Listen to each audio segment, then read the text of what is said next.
Como he venido diciendo, vamos a hablar los próximos minutos de un asunto especial que ha elaborado nuestra compañera Teresa Alonso. Es algo sorprendente, ¿verdad? ¿Qué tal? Muy buenas tardes. Hola, muy buenas tardes. Pues efectivamente irrumpimos hoy en este programa y a estas horas, pero con un ánimo totalmente pacífico.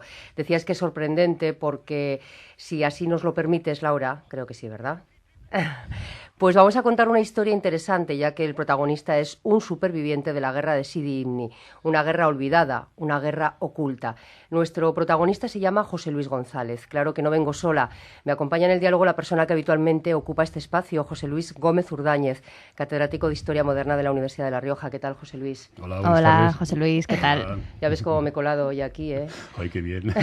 Os voy a dejar que habléis los tres durante unos minutos. Pues sí, en su compañía y a través de la narración de nuestro invitado hemos podido comprobar, y lo van a escuchar todos ustedes, las calamidades que pasaron estos jóvenes paracaidistas y sobre todo las pérdidas humanas que hubo. Lo que nos ha contado en este diálogo grabado previamente ha sido tan elocuente que sobran las palabras, ¿no crees, José Luis? Saben las palabras, solo queda escucharle y una mínima apreciación sobre lo que es una guerra. La guerra siempre deja una señal indeleble a lo largo de toda la vida. La guerra es miedo y una dosis equivalente de valentía, y nada mejor que oír a José Luis González. Y es que nunca como ahora, también lo decíamos recientemente, hemos escuchado hablar de memoria histórica, pero como van a comprobar, quedan rincones de la historia de este país todavía inexplorados y sobre todo olvidados, porque alguien se ha encargado de que así sea. Vamos a contarles hoy desde la radio una guerra de la que ahora se cumplen 50 años y que probablemente ni les suene a muchos de los que nos escuchan. La guerra de Ifni fue real y cruenta porque se llevó por delante a unas 700 personas, entre muertos, desaparecidos y heridos. Ellos no han formado parte de esa ley de memoria histórica. Y el sacrificio, por cierto, sirvió de muy poco, porque España abandonó Tarfaya e Ifni en 1958, Sidi Ifni en 1969 y el Sáhara en 1975. Con este relato, que nos hace un superviviente de esta guerra olvidada, intentamos hacer justicia dentro de nuestras posibilidades, que para el daño causado son muy escasas. José Luis González, como comprobarán a lo largo de su narración, tiene vivos todos los recuerdos y solo pretende que se sepa lo ocurrido.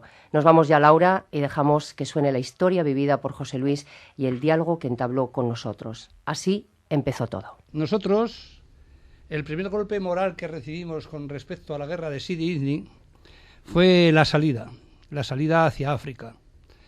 Ocurrió que una buena noche nos tocaron generala en el acuartelamiento de Alcalá de Henares y de repente, sin comerlo ni beberlo, sin explicaciones de ninguna clase, sin preparación ninguna, nos metieron en unos camiones con los toldos bajados, nos dijeron que guardásemos silencio y fuimos camino de Getafe. Una vez en Getafe nos esperaban con los motores en marcha una serie de aviones, unos que se llamaban los Douglas. Montamos en ellos y cuando estábamos en vuelo, pues a un cabo primero, que era muy veterano, no se le ocurrió otra cosa que decirnos: muchachos, yo creo que mañana sobre las 11:30 habremos entrado en combate. No recibimos formación alguna porque tampoco hubo tiempo. Nosotros acabamos de terminar o de finalizar el curso de paracaidistas en Alcantarilla, Murcia, y estábamos preparando para celebrar las fiestas de la próxima patrona, la del 8 de diciembre, la Purísima Concepción. En aquel tiempo, cuando terminásemos los festejos de la Purísima Concepción, nos iban a dar un mes de permiso, íbamos a ir a nuestra casa, todos vestidos de bonitos, con un uniforme estupendo que había entonces, y con la ilusión de ir a nuestra casa, de repente cambió todo y nos vimos metidos en los aviones. Así que no solamente no tuvimos ninguna preparación militar, sino que tampoco hubo tiempo para ello, de hacer el recién terminado el curso del avión a Sidi Ifni, en Sidi Ifni al combate. Yo, después de haberme leído todas estas hojas en las que se refleja las vivencias personales de José Luis Gómez Urdáñez, yo es que él lo dice en algún momento, o sea, si no fuera porque ha sido trágico, daría risa, sería casi una guerra parecida a la de Gila. Pues es que Gila estuvo allí, sí, con Carmen Sevilla, ¿lo recuerdas? Sí, Gila estuvo allí, ¿sí?, con Carmen Sevilla, el del Barber y algunos otros que no recuerdo, pero fueron en la Nochevieja, Navidad Nochevieja del año 57, donde nosotros pues ya teníamos una serie de muertos en la estadística y sobre todo en el corazón. Y la verdad es que nosotros no estábamos para muchas fiestas. Yo estaba de guardia en el Monte Bulalán, en el cual teníamos nosotros establecido el cuartel general, digamos, de los paracaidistas, porque no solamente estaban los paracaidistas, estaba la Legión, estaban los tiradores de porque Ifni. en total, ¿cuántos fueron allí a Ifni? ¿El número de personas? Sí. Pues casi mejor que diga, en vez del número de personas, lo puedo decir muy rápidamente, allí ya estaba la Legión, estaba la segunda bandera de paracaidistas del Ejército de Tierra, los tiradores de Ifni, la policía de Ifni y algunas otras fuerzas.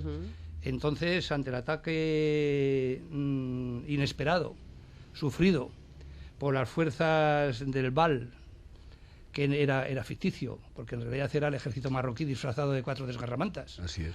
Entonces, el Ministerio del Ejército de entonces, ahora se llama Ministerio de Defensa, no sé cómo se llama y tampoco me importa, entonces echaron mano de otras fuerzas que fueron una serie de batallones de acuartelamientos de España, camiones, artillería, municionamiento, el regimiento de infantería, número de Soria número 9, de Extremadura, de Castilla, de Cádiz, de Pavía número 41. Luego echaron mano también de la Marina y por allí aparecieron el destructor Almirante Miranda y el crucero Galicia. Aparecieron también una serie de elementos de aviación, como fueron los Junker, porque había 2 o 3 habían Ifni, pero vamos, los Junker eran un aparato pues ya medio descacharrado porque venían de un material que le había donado Hitler a Franco por su colaboración en la guerra, en la Segunda Guerra Mundial, y entonces con todos aquellos artefactos no había suficientes paracaídas para hacer operaciones conjuntas, sí para que lanzásemos una sección, como máximo una compañía, pero para decir vamos a lanzar a 2.000 o 3.000 paracaídas y esto no lo comemos en 2 días, de eso no había nada. En fin, echaron mano de lo que se tenía y con ello nos fuimos metiendo en el territorio interior de Sidi Ifni. Y la primera opción era salvar a todo el mundo que estaba rodeado, el que no estaba muerto había sido hecho prisionero, claro, y a base de jornadas, pues en fin, de 24 horas si hacía falta, medio sin comer y medio sin beber. Dramáticas, ahora nos cuenta. Pero bueno, ¿qué es lo que se iba a hacer allí, José Luis? Es esto que ha sido denominado también la guerra de la chatarra. Por recordar o hacerle recordar el material de más, derribo que nos acaba de comentar José Luis. El material, es que además con el pacto con los Estados Unidos muchos de los modernos aviones y barcos que España tenía no los podía utilizar precisamente al sur del Sáhara, ¿no? Por la alianza que también tenía Estados Unidos con el naciente reino de Marruecos en el año 56. De manera que la guerra fue una prolongación de ese momento de efervescencia y euforia por la independencia de Marruecos, la prolongación hacia el sur de ese expansionismo, el partido Istiklal, que por cierto ha ganado las últimas elecciones, era ya entonces una fuerza muy importante y ese partido, que significa Istiklal, independencia, pues aspira a ese gran Marruecos, ¿no? En el que entra todo el Sáhara, obviamente, y también, claro, pues Ceuta y Melilla. Esto es el principio de un proceso de descolonización que reguló la ONU. Esta es la primera guerra, es una guerra por cierto ganada, porque después con el apoyo de Francia, a partir de febrero del año 58 cambian las cosas. Ya entre Francia y España pueden llegar a tener en torno a 130 aviones y eso sí que bombardean las posiciones del interior y con eso termina la guerra. Al final la guerra acaba en el acuerdo de Angra de Cintra entre los gobiernos español y marroquí, con la intervención también siempre de la diplomacia francesa, que es muy importante en el norte de África, y después de ese acuerdo, Sidi Ifni queda como una provincia, otra provincia sáhara, al punto de que hasta el año 69, en que los españoles abandonan Ifni, la provincia manda procuradores a las cortes de Franco. Son esas fotos en las que vemos a alguien que lleva un turbante, un uniforme vistoso, con capa, de los que hemos llamado los moros, como Franco todavía seguía pues haciéndose acompañar por la llamada Guardia Mora, etcétera, ¿no? En fin, este es el caso de una guerra. Al final, pues España consiguió mantenerse allí hasta el año 69, eso es todo. Hasta el 69 en Ifni y hasta el 75 los acuerdos de Madrid en el Sáhara. Sí, pero según nos ha contado José Luis, parece ser que se empieza este combate con nocturnidad. La guerra se mantuvo tan en secreto que ni siquiera la población de Ifni sabía muy bien qué tipo de guerra era aquella. ¿Y contra quién era luchaban, una guerra, además? casi se puede decir de oscuridad, ¿no? Donde el enemigo no se sabía dónde estaba. Si me lo permite, lo permitís los dos, yo quisiera hacer una matización en lo que se ha dicho antes. Estamos confundiendo un poco o juntando dos cosas, Sidi Ifni y Sáhara. Entonces estamos mezclando también un poco las fechas. La guerra de Sidi Ifni, en primer lugar, no fue una guerra de conquista, porque nosotros no fuimos allí a conquistar nada. Eran terrenos cedidos por el sultán el año X y de repente el ejército marroquí, o las bandas de liberación disfrazadas de ejército marroquí, lo que quisieron es tomar Sidi Ifni por la noche de una manera imprevista, asaltando la población, matando a todos los oficiales que pudieran, haciéndose con el aeropuerto, haciéndose con los polvorines, haciéndose con los edificios principales, y entonces rodearon también a los fuertes y puestos que estaban en el exterior de la capital Sidi Ifni, lo que produjo pues un aviso urgente a la península y el envío urgente de fuerzas especiales. En esas fuerzas especiales, los más característicos por su forma de estar formados como soldados, pues eran la Legión y los paracaidistas. Los paracaidistas eran una fuerza nueva, yo pertenezco apenas al curso 12, quiere decir que por delante había 11, pero en aquellos tiempos pues no había ni grandes maniobras, ni muchos saltos porque no había paracaídas ni dinero para emplear en ellos. Éramos unas fuerzas especiales, pero no tan especiales. Y entonces de la noche a la mañana nos vimos allí. Y entonces Sidi Ifni fue recuperado exclusivamente por las fuerzas paracaidistas de la Legión y otros soldaditos de sus quintas, por algún bombardeo que otro de la Marina, y todo se tradujo en unas marchas agotadoras y urgente situarnos delante de los puestos rodeados, que unos ya no había nadie allí, porque habían sido o bien muertos, los cadáveres estaban allí, o bien habían sido hechos prisioneros. Fíjate que lo que te puedo contar es que en los primeros 15 días,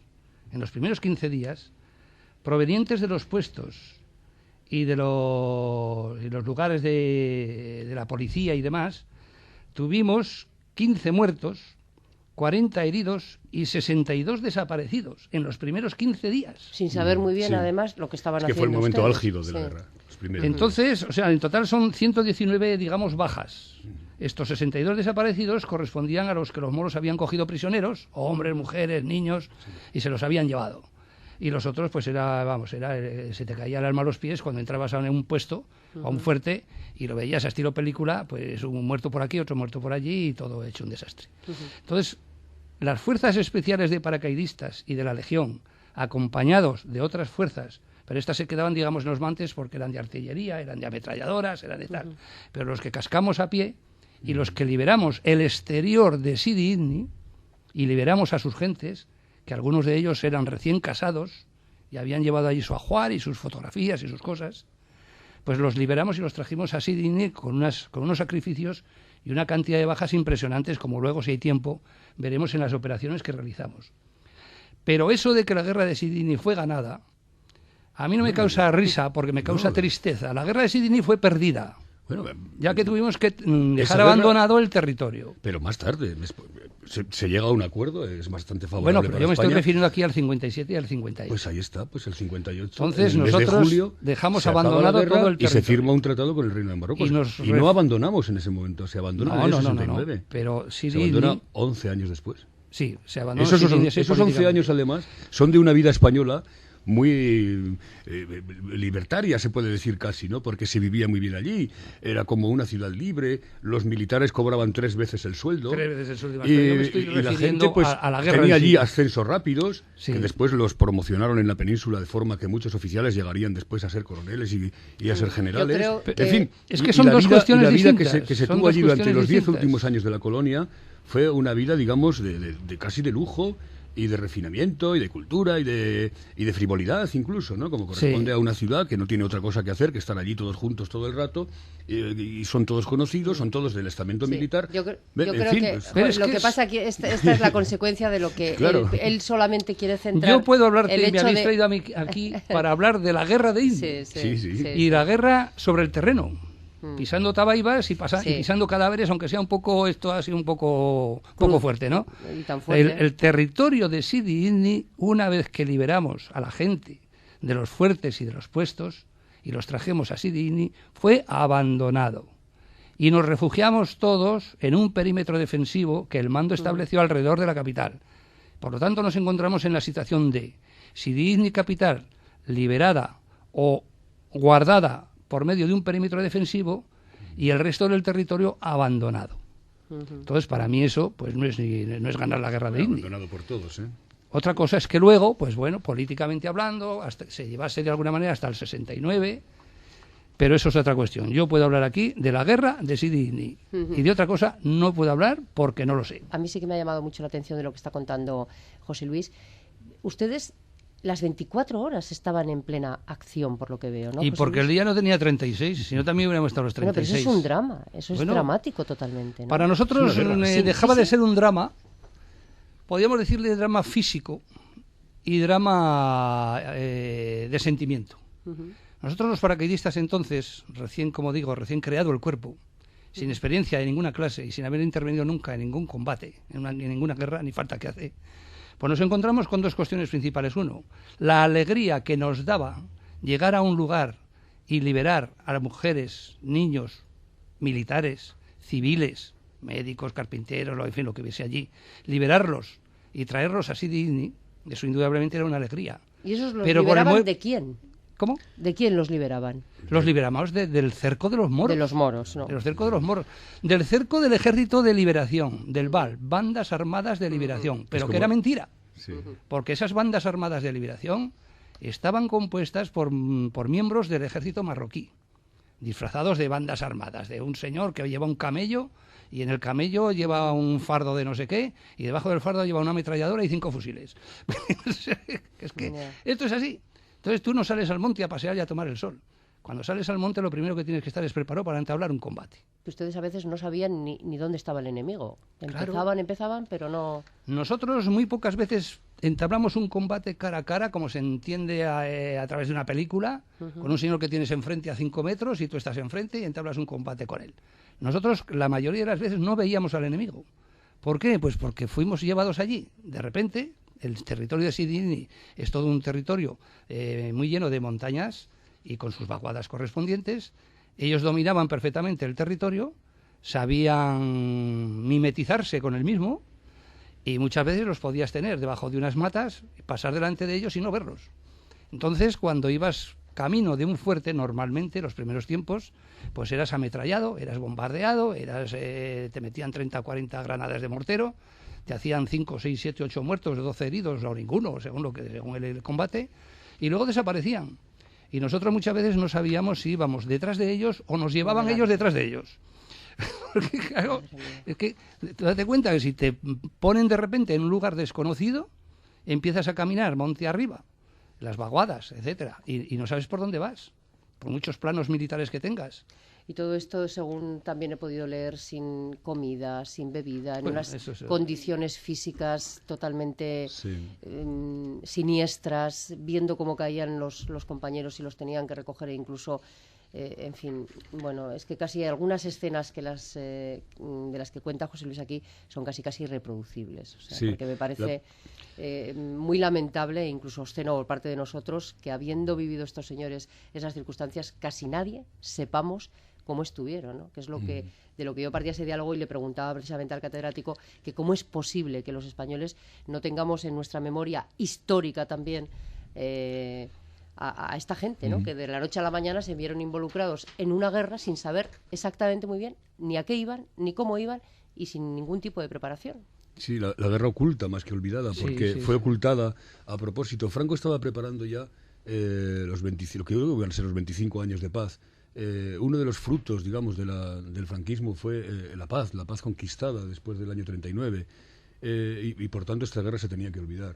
Pero además, en el asunto de tocar el sur, todo era muy delicado, estaban todavía muy presentes entonces pues cosas como las que habían sucedido en el desastre de Anual, y todo aquello también se quería ocultar, los grandes desastres de los españoles en las guerras de África, ¿no? Los militares africanistas que todavía habían estado en la guerra civil, y todo aquello olía muy mal en una España que se preparaba ya para que, en fin, engrosara la clase media, hubiera unos ciertos éxitos económicos, y unas relaciones diplomáticas ya, se trataba de aproximarse a Europa, se había pactado con los Estados Unidos en los pactos del año 52, 53, incluso se pactaría luego unas relaciones de amistad con el reino de Marruecos, ¿no? con Mohamed V. En fin, todo aquello convenía ocultarlo, y Franco evidentemente lo hizo a propósito y ocultó efectivamente esta guerra, y ocultó después los procesos de descolonización de la UNO en el 69, etcétera. Y bueno, incluso hasta el año 75, en la descolonización del Sahara, si no llega a ser por el estruendo de la Marcha Verde, pues probablemente aquello hubiera pasado bastante más desapercibido. A ustedes, José Luis, ¿quiénes eran sus mandos? ¿Cómo les situaban cada día en la jornada? Porque supongo que tendrían, yo qué sé, capitanes, comandantes. Bueno, alguien les daría nuestros mandos naturales sí. eran lógicamente los mandos de lo que hoy se conoce como la BRIPAC. Y entonces banderas paracaidistas, que había dos, la primera y la segunda. La tercera estaba en formación. Y entonces nuestros mandos naturales pues eran desde el teniente coronel, el comandante, el capitán, el sargento, como son ahora mismo. Y estamos establecidos por compañías y dentro de las compañías por secciones. Y mi mando natural, el que más cerca de mí estaba siempre, era el capitán. Que quiero hacer aquí una mención especial en su honor, ya fallecido. Falleció de mando de teniente general, que era el capitán don Prudencio Pedrosa Sobral. Un tío con dos cosas de lo que hay que tener, y mucho más en paracaidistas, que llevaba siempre una varita, le llamamos la varita mágica, parecida a estas varitas que tienen los directores de orquesta. Y yo no lo he visto jamás agacharse. Sí recuerdo como varias veces le saltaban una serie de polvo y de piedrecitas y tal, como consecuencia de que le había caído una ráfaga de ametralladora a los pies, y el tío hacía así un poco así para apartarse un poco el polvo, y nosotros estamos ahí acojonados, cuerpo a tierra, debajo de una piedra. Decía, muchachos, esto no es nada, las malas, solamente las balas que ya han pasado, esas ya no muerden. Lo jodido es la que se te queda dentro del cuerpo. Y entonces vamos ahí a ver quién puede, si más ellos y nosotros. Y la verdad, pues eso te daba mucha moral. Y lograbas incluso no pensar dónde estabas, claro, sino que tenías que ir a conseguir unos objetivos. Y si te pasaban las balas por las orejas, pues usted sabía cuáles eran los objetivos, liberar a la sí, en ese momento liberar el fuerte. Y para ello pues había que entablar el combate con los que se oponían, que eran los moros. Incluso había operaciones que se denominaban Operación Gento, Operación Netol. Sí, nosotros nos dirigimos en funcionamiento a través de lo que el mando denominó operaciones. Estas operaciones recibieron un nombre específico dependiendo de la fuerza que hubiese que emplear, de las dificultades que hubiese que solventar, del número de enemigos que se suponía que iba a haber, del tipo de territorio que íbamos a recorrer, de las características del fuerte o puesto de vigilancia que había que tomar, y luego de las características también del material que teníamos que emplear, porque por ejemplo muchas veces o algunas veces llevamos camiones para traer a los que íbamos a liberar, pero como nosotros éramos su fuerza de protección, nosotros no íbamos en camiones, íbamos a pie, con alpargatas muchas veces rotas y los pies ensangrentados, porque las botas que teníamos como paracaidistas, que las demás fuerzas no tenían esas botas, sino nosotros sí las teníamos, pero utilizamos unas alpargatas de esparto, y se rompían cada 2 por 3 por un territorio lleno de pedruscos y de pinchos. Pero lo que iba a decir antes, nada hacíamos con traer a la gente en camiones si el camión necesariamente tenía que ir a nuestro paso que íbamos a pie. Y entonces ahí se producía una incongruencia. Hay que sacarlos rápidamente y traerlos a Izni, pero tenemos que llevarlos muy despacito porque no pueden perder su fuerza de protección, que somos nosotros que vamos a pie.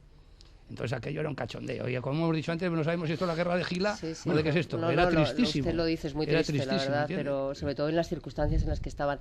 Y luego también, muy lamentable por las pérdidas humanas que había y que no sabían muy bien ni dónde empezaba ni dónde terminaba. Era como todas las guerras de insurgencia, o llamadas también de liberación, ¿no? Y entonces, claro, el enemigo está junto a ti. Porque ese enemigo lo que pasa es que quiere liberarse, quiere tener una independencia o anexionarse en este caso al reino de Marruecos.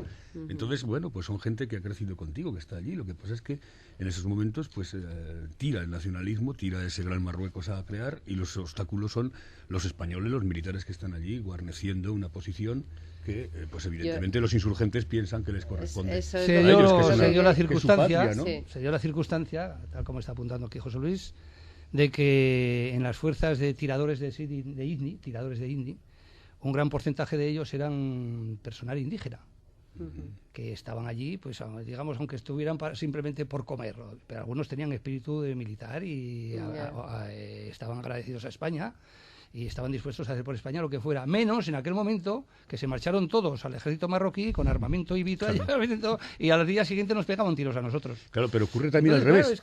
Ocurre al revés porque lo que pudo ser la carnicería del primer ataque contra Sidi Ifni, que fue un ataque planificado en secreto. Sin embargo, el mando español lo conoció que se iba a realizar ese ataque, que hubiera podido ser como el desastre de Anual, hubiera podido ser una carnicería terrible, pues gracias a una muchacha indígena que debía ser cuñada de algún militar que se había casado con alguien de gracias de al allí, chivatazo, a un chivatazo que lo dio gracias al precisamente de una señora, una chica, ¿no? Que era familiar, no sé si era la mujer o la cuñada de un militar, o lo que fuera, de un militar. A su vez, pues, de la misma manera, estos tiradores de INI, pues claro, muchos de ellos estaban infiltrados. Al final la realidad siempre supera la ficción. Claro. Yo creo que la broma de la guerra de la chatarra más significativa para mí es esa en la que el cabo de guardia o algo así, pues le dice a su mando, ¿no? Sin novedad en la guardia, mi sargento, centinela muerto. Sí. Ese mundo de contradicciones. También es verdad que en las guerras hay que excitar esa necesidad que teníais de ir hacia adelante, de no tener miedo, de hacer bromas. Vosotros llamabais, por ejemplo, chichonera a vuestros cascos, el mando os hacía bromas con las balas. De esas anécdotas pues están las guerras plagadas, ¿no? Pero se trata de insuflar un poco una moral de resistencia, una moral que ha de ser acompañada a veces con el humor. Por eso fueron Gila y Carmen Sevilla y esta gente a infundir un poco de valor a las tropas, ¿no? Recuerdo también, por último, que los envíos de la península que iban a llegar para la Nochevieja, que tú recordarás, pues eso donde estaban los turrones y estaban el champán y demás, eso no llegó hasta el mes de marzo. Hasta el mes de julio. ¿Y qué comíais cuando ibais esas marchas agotadoras de 20, 30 kilómetros como los legionarios romanos? ¿Y el agua os la mandaban realmente en los neumáticos de los camiones? ¿Eso lo has llegado a ver? Eso fue a veces a los fuertes que estaban rodeados, se les lanzaba agua, y como al principio el agua, cuando los paracaídas caían donde querían y el agua no llegaba al destinatario, pues entonces enviaron a veces en neumáticos, se llenaban en vez de aire, de agua, para que aunque rebotase en el suelo, hay episodios que son irreproducibles. Sí, bueno, aquí no nos va a dar tiempo a nada. Pero la guerra de INI podíamos estar hablando una semana. Ya, José Luis. Me lo lleva diciendo hace una semana. Y cosas aquí importantes. Como hoy no nos va a dar tiempo a nada. Hombre, nos ha dado tiempo a mucho, bueno, José Luis. Bien, pero a nada me refiero yo para lo que sería necesario. Yo no quisiera marcharme de aquí, si me lo permites. Sí. Sin hacer mención, no a todas las operaciones, porque son muchas y ya te digo, nos llevaría aquí una semana estar hablando. Pero no quiero dejar pasar por alto el episodio de Ortiz de Zárate.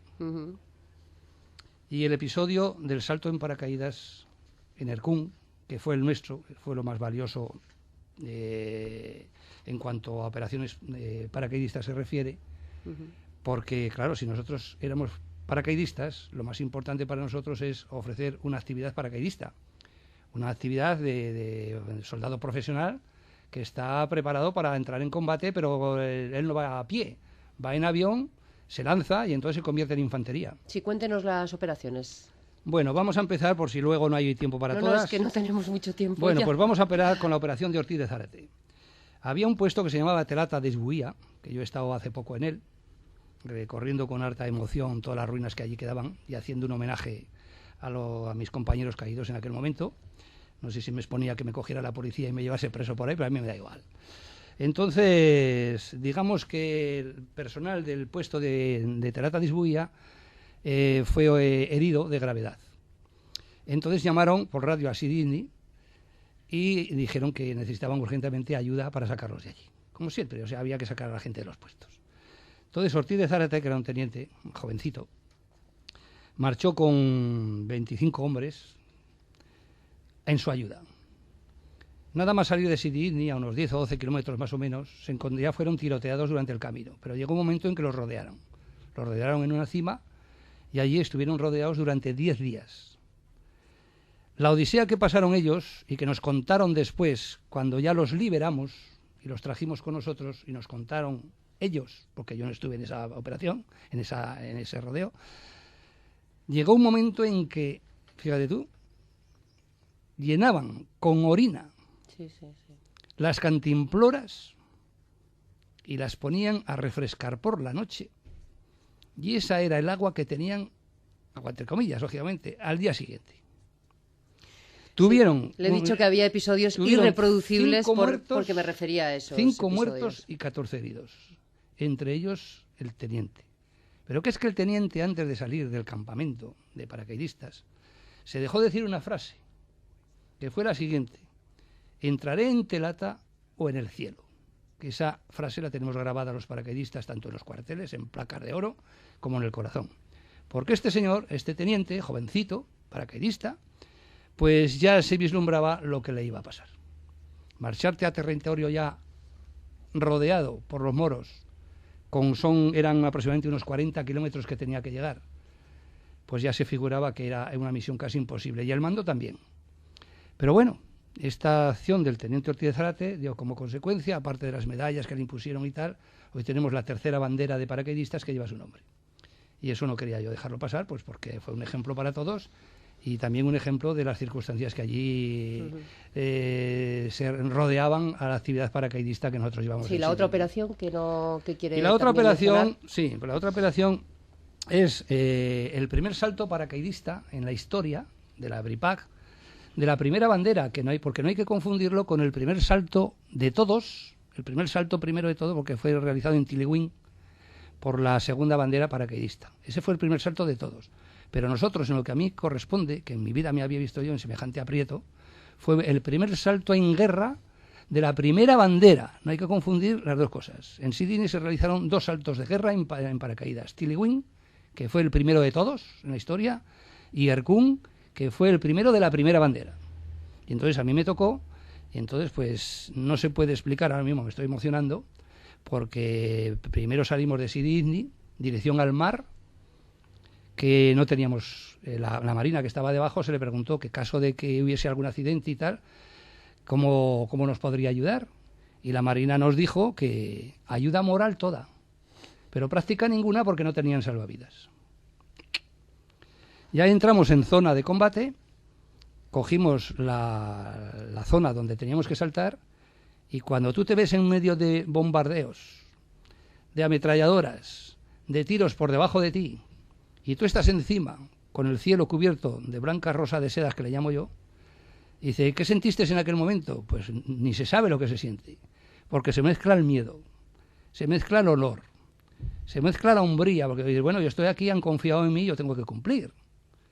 Y entonces llegas al suelo, vas por la zona de donde hay las casas de los moros, digamos, los moravitos y demás, y al que se te enfrenta, porque la mayoría ya habían huido, cuando nos vieron por el aire echaron todos a correr. Pero bueno, alguno quedaba ahí, porque siempre, si de gente de nosotros hay valientes, de ellos también. Ellos no son una gente cualquiera que echan a correr todos los días. No, ellos también tienen gente muy valiente y muy preparados, y más si eran el ejército marroquí. Y entonces entablaron los combates, se liberó la ciudad de Erkun, y nos fuimos a tomar posiciones en lo alto de la montaña. Y en aquel momento es lo que más yo recuerdo. Yo recuerdo muy bien todo, pero el silencio que se produjo en aquel momento de pasar de bombardeos, tiros, minas y, en fin, todo el jaleo que se preparó allí, a pasar a un silencio total, que veías a lo lejos la costa y los colores y la luz de África, que es muy distinta a la nuestra. Estás metido en un ambiente tan absolutamente distinto de lo que acaba de pasar, que entonces te quedas allí como anonadado, te sientes paracaidista de verdad, y entonces dices, como si te preguntases, ¿quién soy yo? ¿Qué hago aquí? ¿Esto de qué va? ¿Por qué estoy yo aquí en este momento? Y digamos, es un encontrarte contigo en el interior, y ese es el momento que yo más recuerdo de aquel momento. Pedimos que así como no se ha hecho un reconocimiento de los sacrificios, de los fallecidos, de los heridos, de los que fueron cogidos por los moros como prisioneros y desaparecidos, que eso es lo que no hicieron hace 50 años, porque ahora estamos conmemorando el 50 años, por eso estamos aquí, que lo que no hicieron antes, que lo hagan ahora, porque tenemos una espina clavada. Nosotros tenemos en los cementerios de Las Palmas, de Gran Canaria, en los cementerios de San Lázaro y de la Vegeta, creo que se llama Vegeta, tenemos todavía gente enterrada, desconocida y sin identificar, Pero es que nosotros lo tenemos como compañeros, pero es que los tienen también en su casa, los padres y los madres, y es que todavía viven, pero los hermanos, las hermanas, alguna esposa, en fin, los familiares, que todavía, después de 50 años, hay gente todavía desconocida y sin identificar de aquella guerra. Lo único que pedimos es que trabajen en ese sentido y hasta donde se pueda, porque después de 50 años, pues claro, será muy difícil lo que lo hubieran hecho antes. Y a nosotros las perras que nos dicen ahora que nos van a dar, que nos dejan de dar, nos da igual. Nosotros no hemos luchado por perras, por dinero. Nosotros luchamos en aquel momento por el honor de la bandera paracaidista, representando los intereses de España en aquel momento y sobre todo por liberar a la gente rodeada. Bueno, pues aquí quedan las reflexiones de un excombatiente de la guerra de Sidi, esa guerra escondida. Como decíamos al principio, ¿verdad, José Luis? No se puede hacer justicia en tan solo unos minutos de radio, que han sido bastantes. Que la gente recuerde también lo mal que se portó Franco con los militares. Lo mucho que él estuvo en situaciones de abandono, en acuartelamientos inhóspitos, en muchas casas de, por ejemplo, también como la Guardia Civil, que no tenían ni agua corriente, ni luz, ni servicios higiénicos, y todo eso durante tanto tiempo. Qué mal se portó Franco con los militares. Había un gran componente político, si me lo permites, que era que Franco tenía un hermano, que era el Mohamed V, y a nosotros se nos reservaba el papel de primos. Y el papel de primos lo seguimos haciendo hasta hoy en día. Y no tenemos más que ver el ejemplo de todo lo que ha pasado con Marruecos, que no sé qué misterio tenemos nosotros con Marruecos, que a nosotros no nos ha dado nunca nada, más que disgustos. Pero bueno, señores, son cuestiones políticas. Pues aquí lo dejamos, gracias. Son cuestiones políticas. José Luis González, José Luis Gómez Urdáñez, vamos a ver si realmente se hace justicia, José Luis. Gracias. Ojalá. Hasta luego. Muchas gracias a vosotros.